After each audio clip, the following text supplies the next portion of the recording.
Hello student, आज हम समझेंगे कि कैश डिस्काउंट के बारे में। कैश डिस्काउंट दो प्रकार के होते हैं। एक तो होता है डिस्काउंट रिसीव्ड और दूसरा होता है डिस्काउंट अलाउड।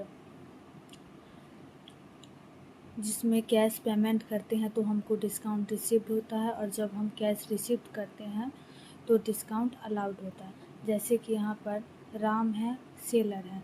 राम ने 10,000 रुपये का माल परचेज किया, तो सेलर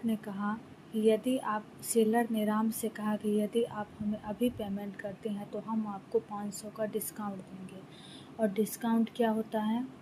डिस्काउंट रिसीव्ड, इसीलिए ये रेवेन्यू हो गया, ये इंक्रीज कर गया, इसीलिए क्रेडिट होगा। तो इसीलिए परचेज किया कितने का? 10,000 का, और इसको पेमेंट कितना करना पड़ा राम को? 9500 का, क्योंकि 500 का डिस्काउंट मिला। तो परचेज अकाउंट डेबिट, क्योंकि ये एक्सपेंसेस है, ये इंक्रीज किया तो ये डेबिट। और राम ने पेमेंट किया इसीलिए कैश असेट्स है, तो कैश डिक्रीज हुआ इसीलिए क्रेडिट।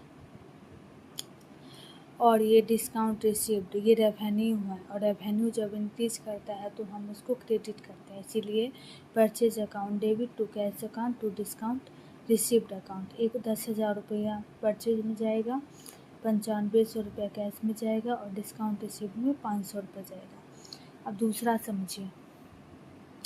दूसरा है राम और यहाँ पर गया कस्टमर। राम ने कस्टमर को 4,000 का माल बेचा, तो राम ने कस्टमर से कहा यदि आप हमें अभी पेमेंट करते हैं तो हम आपको 300 का डिस्काउंट देंगे। तो जब राम डिस्काउंट देगा तो राम के लिए लॉस हुआ, इसीलिए इसको हम डेबिट करेंगे।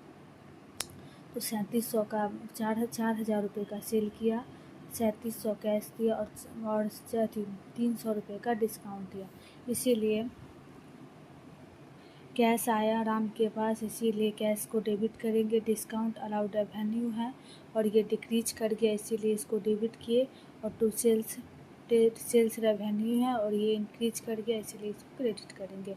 इसीलिए इसका एंट्री होगा journal entry, cash account debit, discount allowed account debit to sales account. यही इसका एंट्री है।